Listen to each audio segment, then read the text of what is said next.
Welcome back to another episode of Coach Nick.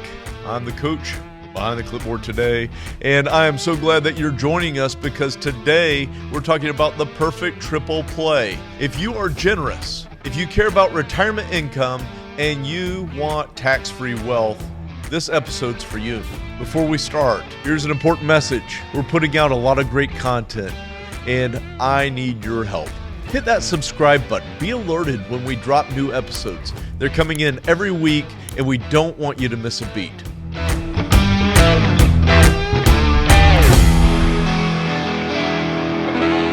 Here we are in 2026, and you can't go anywhere without hearing about Roth IRAs. I mean, for the last 2 years, they are the industry hot button. Go on YouTube right now. Search Roth conversions, search Roth IRAs. You're going to find 5,000 videos of experts talking about the benefits of Roth. And they're not wrong. There's so many benefits of Roth. The challenge is, how do you get the money from taxable, meaning IRAs, to tax-free, meaning Roth IRAs? There's not enough information out there about how to do that well. What we're going to talk about today is really this perfect triple play of taking a Roth conversion, taking a charitable remainder trust, and creating this supersonic boom that is going to be so fantastic for your retirement. Now, why am I talking about these things? Well, number one, I have learned that the people that we work with, the people that have just blessed me so richly, they're givers. They care about making an impact. They've recognized that they're called to be a funnel and not just a bucket. But I've also learned that one of the things that keep many middle-class millionaires awake at night is, am I going to run out of money? Am I able to put together a structure, a vehicle, something that I've got dedicated retirement income for the rest of my life that I can't outlive? Look, this stuff can be complicated. Today, we're going behind the clipboard. Let's draw it out. It all starts with the understanding that we have IRAs that have never been taxed. And our goal is to feed this Roth IRA. So many people in middle America, especially middle-class millionaires, they've got a big gap or even a hole in having tax-free money. So we want to get that money from that taxable IRA to a tax-free forever Roth IRA. Now, for today's purposes, we're going to assume that we've got about $1 million, a nice round number, in our IRA. Again, never been taxed.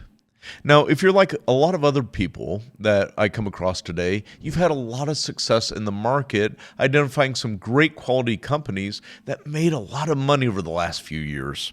And for many of you, you used a brokerage account, or what we call a non-qualified account, so non-IRA dollars. Let's assume that non-qualified account has approximately $750,000 in it. Of that $750,000, let's say that $500,000 of that is profit. It's capital gains that have never been taxed. That's important to think about because if you were to cash it out, if you were to sell it, you'd have to pay between 15 and 20% in federal capital gains taxes. That could hurt. But what if you didn't have to? What if you could take that extra $100,000 and you could actually keep it and use it as additional retirement income?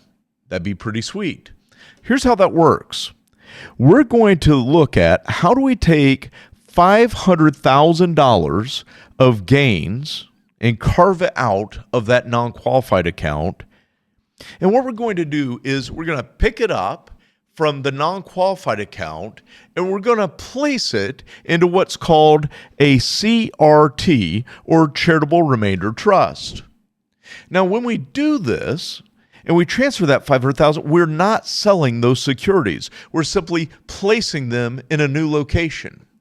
Because we're putting it in the CRT, we now get a tax deduction. Now, that tax deduction on these highly appreciated assets could equate to about $200,000. Now, with a $200,000 tax deduction, again, you have to do your own math. I think this could save us somewhere around $80,000 in tax. So that's $80,000 of tax savings. But is that really the whole story? No, not at all. Because what do we also get to avoid? The long-term capital gains taxes on $500,000. So our actual tax savings, if we're in a 20% capital gains rate, is now about $100,000 plus the $80,000. You've saved approximately $180,000 in taxes. Not too bad. But let's just concentrate on the income tax savings, the $80,000 for now.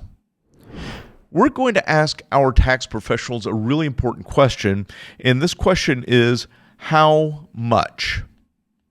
And we're asking them, how much can we convert from our IRA to our Roth that would have a tax cost of approximately $80,000? That's a good question. So again, you'll have to do your own math. Today, I'm using nice round numbers because this is for educational purposes. I want you to get the point. But let's say our CPA comes back to us and they say, at a tax cost of $80,000, you could do approximately $280,000 of Roth conversion and pay no taxes. That's what we call a tax-free Roth conversion. Now, the reality is it's never nice and neat, perfect, tit for tat, exact, but we can get pretty close. Now, what have we done? Let's revisit this. We've avoided paying capital gains taxes on that $500,000 of gains in our non-qualified portfolio. We've received a tax deduction that gave us about an $80,000 tax benefit, and we've worked with our tax professional to determine how much money we could convert to a Roth IRA tax-free forever at a tax cost of approximately $80,000. Now, so far we're hitting a double play. We need to get to the triple play. What do you mean?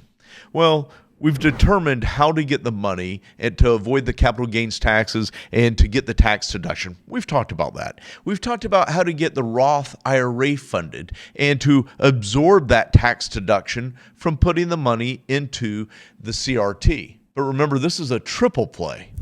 We still need that tax-free forever retirement income. Now let's examine this CRT. If we have $500,000 in a charitable remainder trust, I'm not going to break down the differences between a CRAT and a CRUT and all of the different variations. And trust me, there's a lot. We recorded another episode on the differences between a CRAT and a CRUT. We'll include that episode in the show notes below. So now we have $500,000 in our CRT, and we got that nice tax benefit.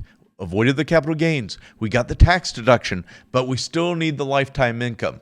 Now keep in mind, if this is a life only, you're probably going to get a bigger deduction versus a joint life, meaning you and your spouse. But you need to do the math and work with an expert to determine what's best for you and your family. In my example today, I'm keeping this super simple and saying it's just for one spouse's lifetime. Here's what happens. We're going to determine a minimum payout rate of 5%. That equals $25,000 a year of essentially like a pension, an income stream. Now, I don't know about you, but I think a lot of people would enjoy an extra $2,000 a month. Now, you structure this so that hopefully it grows over your lifetime. If you're earning 7% average over the next 10 years and you're only taking out 5%, that means our income stream's keeping up with inflation, which you and I both know that over the last several years, inflation's a real thing. So we want this income stream to grow over time. That would be the intent. But today we're starting with $500,000 in the CRT, paying us out a minimum of 5% over our lifetime. And that's a starting ground of $25,000 of retirement income that looks very much like a pension. So now we have this $25,000 of income that's going to continue over your lifetime. You'll get to enjoy it. Now, here's the rule. To get this tax benefit, to really enjoy this income when you pass away. Now, here's the catch. It's not really a catch because remember, we have charitable intent. The IRS says that we have to have at least 10% left in the CRT when we pass away. When the income beneficiary passes away, that is still left for the charitable causes we care about. Now, that could be a donor-advised fund. That could be Pets for Vets. It could be Tunnels for Towers. It could be St. Jude's. It could be your local church. Now, that 10% that we're carving out, it can be used for any of those organizations you really care about. Maybe it's a missions organization, your local church, Tunnels for Towers, Pets for Vets. There's so many great organizations out there, and that money's going to do a lot of great work. Now remember, this is a charitable remainder trust. The IRS says the remainder amount has to be at least 10% of what you put in it, and that has to go to those organizations you care about. Whatever you really care about, that 501c3 out there, at least 10% has to be flagged for those organizations at the end. Again, we call this a triple play, right? So when I think about a triple play, and it is Brave season, in case you didn't know, but our triple play is tax-free money. Did we accomplish that? Yeah.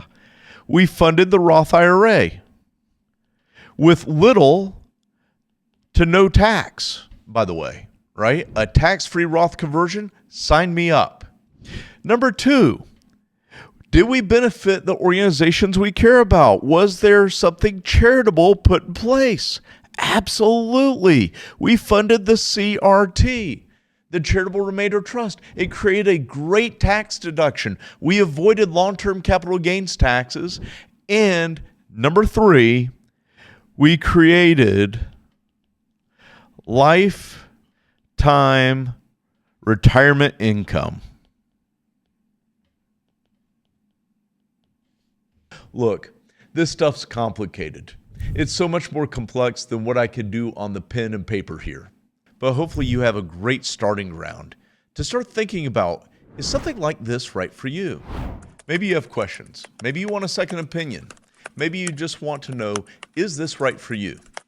Our information's in the show notes below. We'd be happy to have a conversation. Until next time, thanks for joining us today, and thanks for staying coachable. Investment advice offered through Merit Financial Group, LLC, a registered investment advisor.